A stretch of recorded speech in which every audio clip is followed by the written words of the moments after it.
शपथ ग्रहणसँगै प्रतिनिधि सभाका सांसदहरूको कार्यकाल औपचारिक रूपमा सुरु। दलहरू नयाँ सरकार गठनका लागि केन्द्रित। संसद अधिवेशन आह्वानमा भने अझै अन्यल।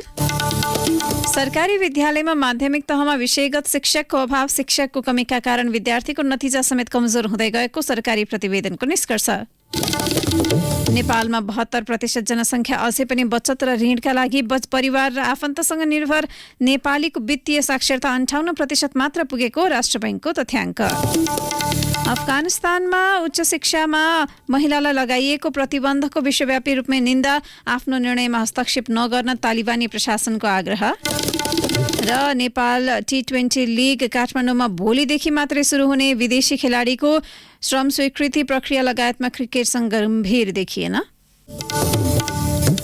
नमस्कार, कान्तिपुर डायरीका साथमा साथी तुलसी र म दिवा। अब समाचार विस्तारमा।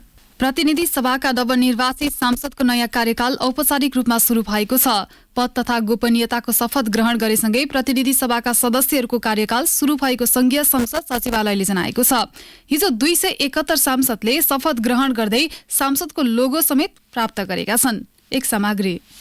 म मुलुक र जनता प्रति पूर्ण वफादार रही मुलुक संघीय प्रणालीमा गएपछि दोस्रो प्रतिनिधि सभाको कार्यकाल सुरु गर्ने क्रममा ज्येष्ठ सदस्य पशुपति शमशेर जबराले नवनिर्वाचित सांसदहरूलाई बिहिबार शपथ गराउनु भएको हो। संविधानको प्रावधान अनुसार संघीय संसदको प्रत्येक सदन वा त्यसको कुनै समितिको बैठकमा पहिलो पटक भाग लिनु अघि कानून बमोजिम शपथ लिनुपर्ने व्यवस्था बमोजिम सांसदहरूको शपथ भएको संसद सचिवालयले जनाएको छ। शपथ लिएपछि सांसदहरूको औपचारिक कार्यकाल सुरु भए पनि संसदको कार्यकाल गणनाको विषयमा भने कानूनी अभाव देखिएको छ। त्यसलाई इंगित गर्दै संघीय संसद सचिवालयका सहायक प्रवक्ता दशरथ धमलाले भन्नुभयो, कुन मितिबाट कार्यकाल सुरु हुन्छ भन्ने हाम्रा कुनै पनि कानूनहरूमा प्रश्न लेखेको छैन। प्रतिनिधि सभाका सदस्यहरूले आज शपथ ग्रहण गरेसँगै उहाँहरू प्रतिनिधि सभाका सदस्य वैधानिक रूपमा हुनुभयो। स्पष्ट रूपमा यो मितिबाट सुरु हुन्छ भनेर नलेखेको हुनाले आजैबाट सुरु हुन्छ अथवा पहिलो बैठक बसेर मितिबाट सुरु हुन्छ भन्न सकिने अवस्था छैन। 275 सांसद मध्ये बिहिबार 4 जना सांसदले शपथ लिएका छैनन्। एकीकृत समाजवादीका प्रेम आले, माओवादी केन्द्रका महेन्द्र राय यादव तथा रामकुमार राई र नेपाली कांग्रेसकी माया राई शपथमा अनुपस्थित भएका छन्। सांसदले शपथ लिएसँगै उनीहरू सेवा सुविधाका लागि योग्य भएको सहायक प्रवक्ता धमलाले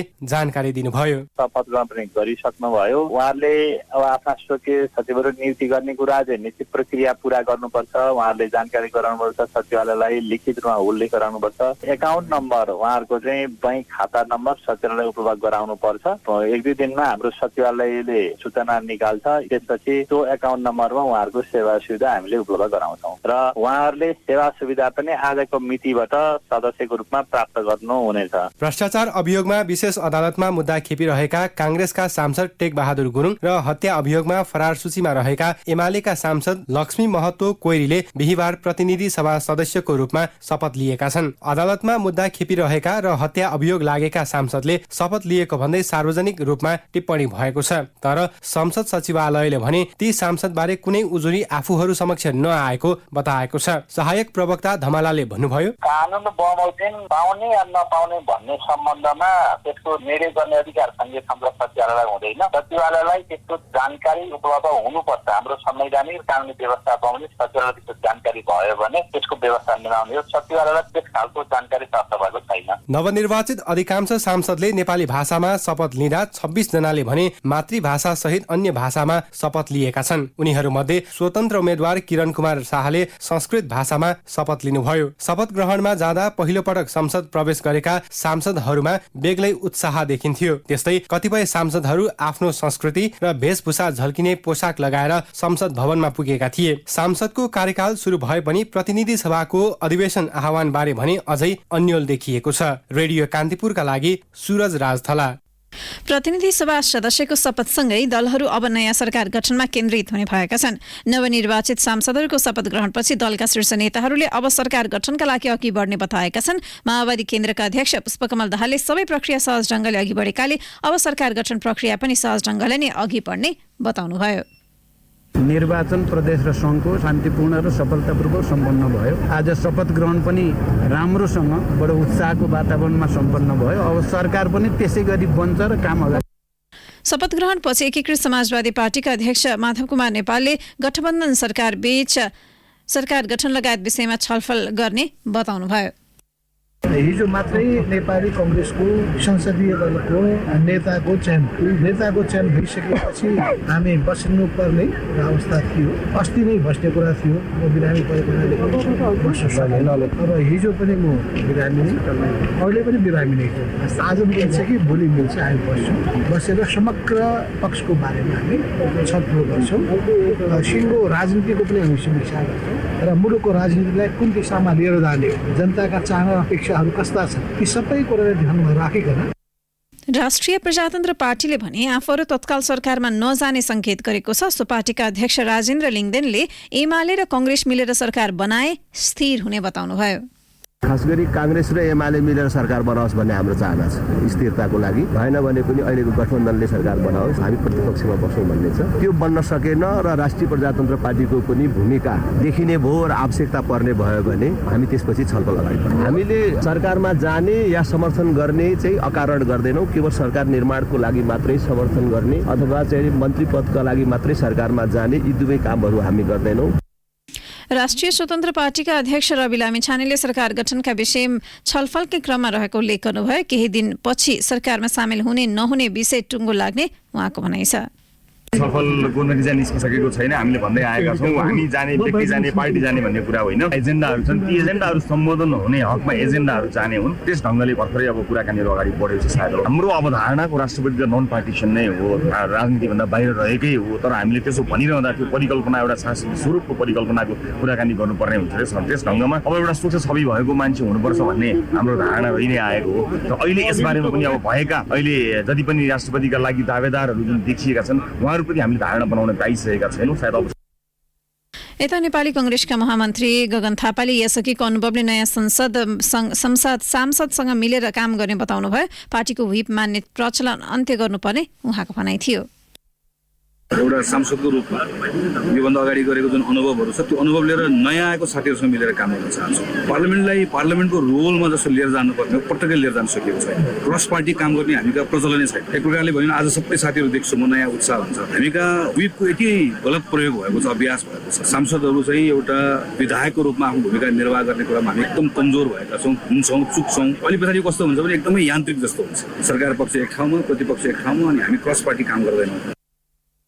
यसैबीच संसदको दोस्रो दल नेकपा एमाले सरकार गठनको विषयमा गठबन्धनभित्रको समीकरण हेरेर पार्टीको धारणा बनाउने भएको छ। सो पार्टीको हिजो बसेको सचिवालय बैठकमा गठबन्धन भत्किएको अवस्थामा मात्र सरकार गठनका लागि अग्रसरता लिने सैद्धान्तिक सहमति भएको नेताहरू बताउँछन्। एमाले सचिव योगेश भट्टराईले गठबन्धनभित्रको छलफलका आधारमा सत्ता समीकरणबारे पार्टीले धारणा बनाउने बताउनुभयो।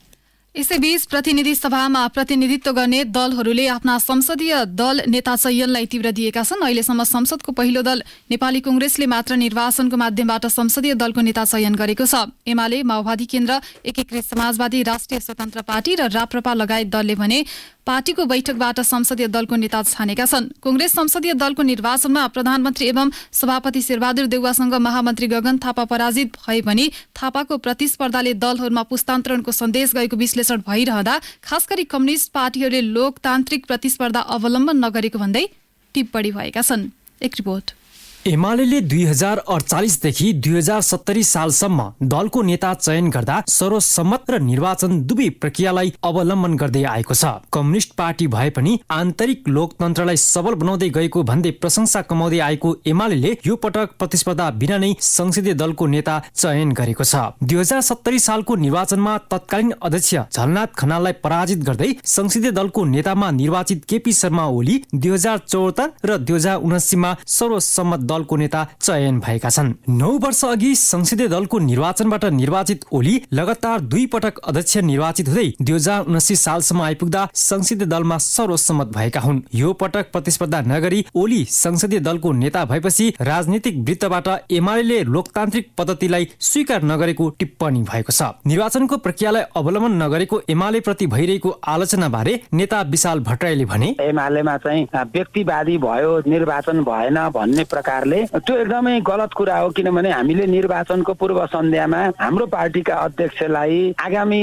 निर्वाचन पछि भावी प्रधानमन्त्रीको रूपमा हामीले प्रस्तुत गरिसकेपछि वास्तवमा चाहिँ हामीले फेरि पछाडि हाम्रो पार्टीमा अरू कोही उम्मेदवार थिएन, यस्तो बेलामा चाहिँ सर्वसम्मत उम्मेदवारको रूपमा हामीले अघि सार्ने कुरा चाहिँ कुनै चाहिँ अनौठो कुरा होइन। यता अर्को कम्युनिस्ट पार्टी माओवादी केन्द्रले पनि संसदीय दलको नेतामा चुनाव नगर्ने आफ्नो नीतिलाई निरन्तरता दिएको छ। प्रत्यक्ष र समानुपाती गरी 32 सांसद निर्वाचित भएको माओवादी केन्द्रले पनि सत्ता गठबन्धनबाट भावी प्रधानमन्त्रीको दौडमा अध्यक्ष पुष्पकमल दाहाललाई अगाडि सार्दै संसदीय दलको नेतामा सर्वसम्मत चयन गरेको छ। दाहाल नै किन सर्वसम्मत भए भन्ने प्रश्नमा माओवादी नेता देवेन्द्र पौडेलले भने, निर्वाचन त भयो, प्रस्ताव र समर्थक पेश गरी अर्को उठेन कोही नि हुन्छ चुनाव, अध्यक्ष आफै एक्टिभ हुनुहुन्छ, गर्दै हुनुहुन्छ। प्रमुख दल मध्ये एकीकृत समाजवादीबाट माधव कुमार नेपाल, राष्ट्रिय स्वतन्त्र पार्टीबाट रवि लामिछाने, लोकतान्त्रिक समाजवादीबाट महन्त ठाकुर, राष्ट्रिय प्रजातन्त्र पार्टीबाट राजेन्द्र लिङदेन, जनमत पार्टीबाट चन्द्रकान्त सिके राउत संसदीय दलको नेता भइसकेका छन्। नागरिक उन्मुक्ति पार्टी र जनता समाजवादी पार्टी जसपाका संसदीय दलको नेतामा अझै टुङ्गो लागेको छैन।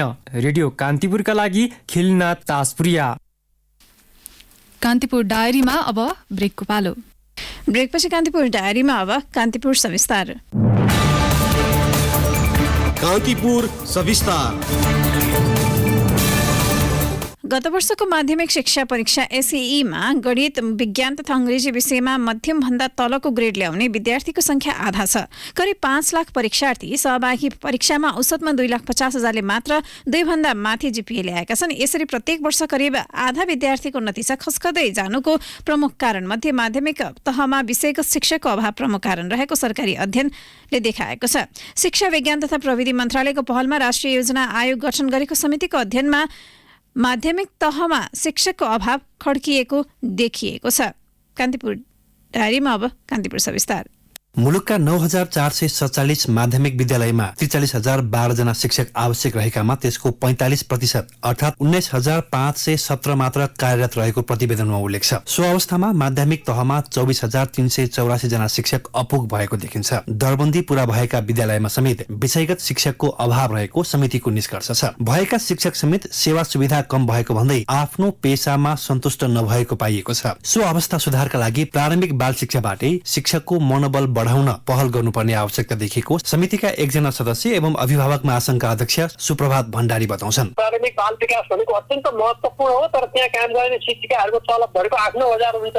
उनीहरूको नि बेसिक रूपको चाहिँ तलब दिने भनेको मतलब एउटा योग्यता पुगेको शिक्षकहरू चाहिँ राख्नुपर्छ भन्ने कुराहरू पनि दिएका छन्। नेपालको विद्यार्थीहरूको सिक्न पाउने क्षमतामा विकास गर्ने, अधिकारको कुरालाई सुनिश्चित गर्न दिनुपर्ने कम्पोनेन्टहरू चाहिँ त्यो राज्यले गर्नुपर्छ भन्ने कुरामा शिक्षकहरूको व्यवस्थापन राम्रो हुनुपर्छ भन्ने कुरामा हाम्रो जोड दिन्छौँ। शिक्षक सेवा आयोगले आफूले माग गरे अनुसार माध्यमिक तहमा विषयगत शिक्षक पाउन सकेको छैन। यो पटक प्रदेश 1 मा गणितमा 76 जना विषयगत शिक्षक माग गर्दा 28, गण्डकी प्रदेशमा 55 जना माग गर्दा 32, कर्णालीमा 35 माग गर्दा 28 र सुदूरपश्चिममा 29 जना शिक्षक माग गर्दा 27 जना मात्र परीक्षामा उत्तीर्ण भएका छन्। त्यस्तै माध्यमिक तहका 15 विषयका लागि 1,552 स्थायी शिक्षक माग गरिएकोमा 370 जना अपुग भई 1,182 जना मात्र नियुक्तिका लागि सिफारिस भएको शिक्षक सेवा आयोगले जनाएको छ। यसरी प्रत्येक परीक्षामा माग भन्दा कम मात्र शिक्षक उपलब्ध हुनुको कारण के हो त? आयोगका पूर्व प्रशासकीय अधिकृत तुलसी थपलिया भन्छन्, हामीले गणित र विज्ञान विषयको शिक्षकको नियुक्त तयारीका कोर्सहरूको लागि विशेष प्रयत्न गर्न जरुरी देख्छु मैले, खास गरी विश्वविद्यालयहरूले। अहिले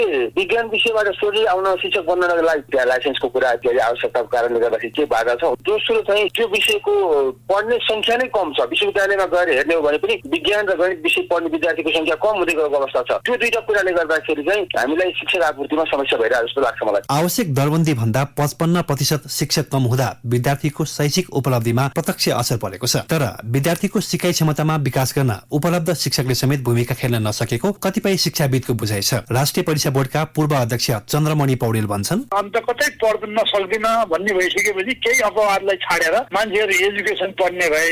त्यो एजुकेसन भनेको D+ ल्याउने विद्यार्थी एजुकेसन पढ्ने भए अथवा 3rd डिभिजन ल्याएको विद्यार्थी एजुकेसन पढ्ने भए। अनि त्यो एजुकेसन पढेर पनि उनीहरूले चाहिँ नि अब 2nd डिभिजन भन्दा माथि नल्याउने अवस्था, अनि त्यो मान्छे मात्रै लाइसेन्स पाउने र शिक्षक हुने जुन अवस्था रह्यो यही अवस्थाको कारणले गर्दा समग्र विद्यालय शिक्षा तल गयो। सरकारी तहबाट समेत शिक्षा क्षेत्रलाई कम प्राथमिकतामा राखिएको देखिएको छ। आर्थिक वर्ष 2067-68 मा शिक्षा क्षेत्रमा 17% बजेट छुटाएकामा चालु आर्थिक वर्षमा करिब 11% सीमित हुँदा शैक्षिक गुणस्तर खस्किएको मान्न सकिने विश्लेषण भएका छन्। पौडेल भन्छन्, कमजोरी कहाँ हो त भन्दा नेपाल सरकारको शिक्षक बनाउने अथवा शिक्षकलाई तयार गर्ने योजना नै छैन। यो योजना नै नहुँदाखेरि हाम्रो विद्यालय शिक्षामा सबै विषयमा कमजोर छन्। त्यसमा नि म्याथमेटिक्स त अलिकति फरक ढंगले पठन पाठन गर्नुपर्ने विषय हो। त्यो हुन नसक्दाखेरि चाहिँ यस्तो नतिजा आएको हो भन्ने मलाई लाग्छ। मुलुकको भावी नीति तय गर्ने, जनशक्ति उत्पादन गर्ने थलोको रूपमा लिइने शिक्षा क्षेत्रलाई बलियो बनाउन सरकार अग्रसर हुन ढिला भइसकेको विज्ञहरू बताउँछन्। आफ्नै पहलमा अनुसन्धान भएको प्रतिवेदनका सुझाव कार्यान्वयन नै शिक्षा मन्त्रालयको आगामी रणनीति हुनुपर्नेमा दुई मत नहोला। रेडियो कान्तिपुरका लागि रमेश दुलाल। कान्तिपुर सविस्तार।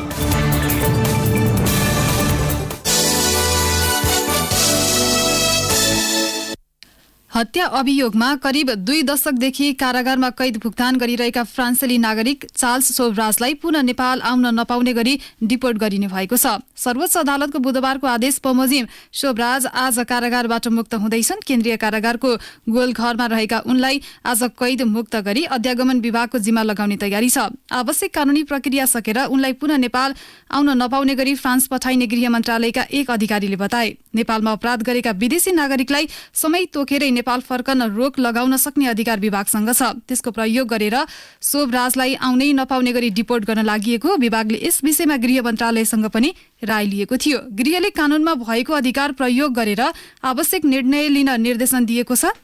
गृह मन्त्रालय स्रोतले भन्यो, कारागारले अध्यागमनको जिम्मा लगाएपछि कानूनी र कागजी प्रक्रिया पूरा गरेर पुनः नेपाल आउन नपाउने गरी डिपोर्ट गर्ने तयारी भइरहेको छ। यसबारे नेपाल स्थित फ्रान्सेली दूतावासका अधिकारीसँग पनि समन्वय भएको छ। अध्यागमन विभागका निर्देशक कमल प्रसाद पाण्डेले कारागारको पत्र अध्ययनपछि डिपोर्टको प्रक्रिया अघि बढ्ने बताए। सोब्राजले तत्काल फ्रान्स नफर्की नेपालमै केही समय बस्ने व्यवस्था मिलाउन आग्रह गरेको, तर विभाग त्यस्तो निर्णय गरे पक्षमा नरहेको स्रोतले बतायो। अन्तर्राष्ट्रिय सिरियल किलरका रूपमा चर्चित उनलाई जेलबाट रिहा गरेर नेपालमै बस्ने गरी व्यवस्था मिलाउन नसकिने एक सरकारी अधिकारीले बताए। ती अधिकारीले भने, उनका अरू देशमा पनि अपराध रेकर्ड हुन सक्छन्। अरू देशमा फरार सूचीमा रहेका व्यक्तिलाई हामीले जेलबाट रिहा गरेर नेपालमा बस्ने व्यवस्था मिलाउनु उचित होइन। त्यसलाई समेत मध्यनजर गरेर डिपोर्टको निर्णय हुन्छ, ती अधिकारीले भने।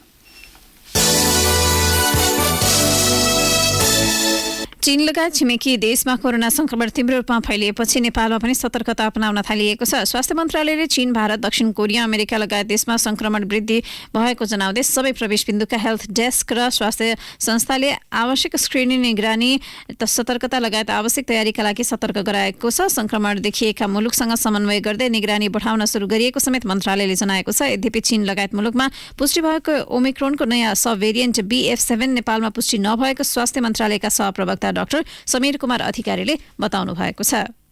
कान्तिपुर डायरीमा पुनः ब्रेकको पालो। ब्रेकपछि अब आर्थिक प्रसङ्ग। नेपालमा झण्डै 72% जनसङ्ख्या बचत र ऋणका लागि परिवार र आफन्तसँग निर्भर हुने गरेको पाइएको छ। नेपाल राष्ट्र बैंकले वित्तीय साक्षरताको अवस्थाबारे गरेको सर्वेक्षणका अनुसार 18 वर्षभन्दा माथिसम्मका 71.83% जनसङ्ख्या आफ्नो आर्थिक आवश्यकता पूरा गर्न परिवार तथा साथीभाइसँग बचत र ऋण लिन बाध्य भएको देखिएको हो। राष्ट्र बैंकका अनुसन्धान विभागका निर्देशक प्रकाश श्रेष्ठले परिवार र साथीभाइबाट ऋण नपाउँदा मात्र बैंक तथा वित्तीय संस्थामा जाने गरेको पाइएको बताउनुभयो। राष्ट्र बैंकले 77 वटा जिल्लामा 18 वर्षमाथिका 9361 जना माझ पुगेर सर्वेक्षण गरेको थियो। सर्वेक्षणका अनुसार नेपालीको वित्तीय साक्षरता 57.9% पुगेको छ, जसमध्ये वित्तीय साक्षरता सबैभन्दा बढी बागमती प्रदेशमा 64.5% छ भने मध्य प्रदेशमा सबैभन्दा कम 52% छ। भारत सरकारले नेपाललाई गहुँ आयात गर्न अनुमति दिएको छ। भारतले 5 महिना अगाडि गहुँ निर्यातमा प्रतिबन्ध लगाएको थियो। गहुँ आयात रोकिएसँगै चोर बाटोबाट नेपालमा गहुँ भित्रदै आएपछि भारतले गत बुधबार 50,000 टन गहुँ नेपाल ल्याउन अनुमति दिएको हो। नेपालमा भारतमै उत्पादन भएको गहुँ चोरी भएर भित्रिँदा 30 देखि 40% महँगो मूल्य तिर्नु परेपछि व्यवसायी र नेपाल सरकारले वैधानिक बाटोबाट गहुँ ल्याउन दिन भारतसँग आग्रह गरेका थिए। नेपाली पक्षका आग्रहपछि भारतीय पक्ष पनि नेपाललाई गहुँ दिन सहमत भएको हो। भारत सरकारको वैदेशिक व्यापार महानिर्देशनालयले आगामी मार्च 31 सम्मका लागि नेपाललाई 50,000 टन गहुँ आयातका लागि आवश्यक विवरण उपलब्ध गराउन समेत भनेको छ।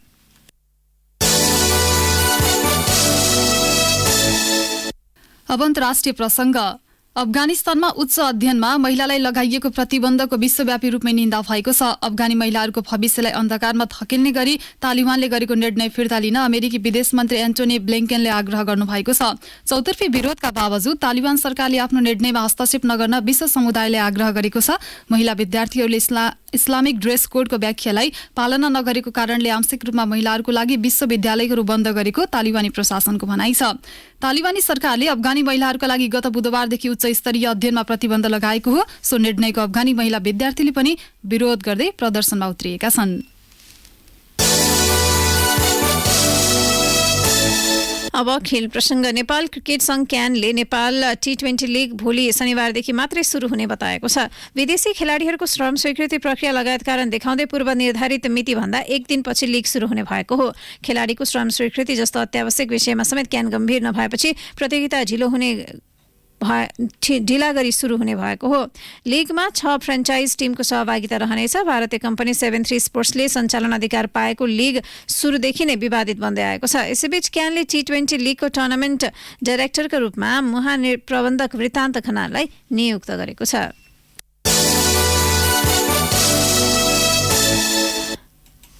अवस्था यसका साथै कान्तिपुर डायरीको बुलेटिन यही सकिन्छ। साथी तुलसीका साथमा म दिवा पनि बिदा माग्छौँ। नमस्कार।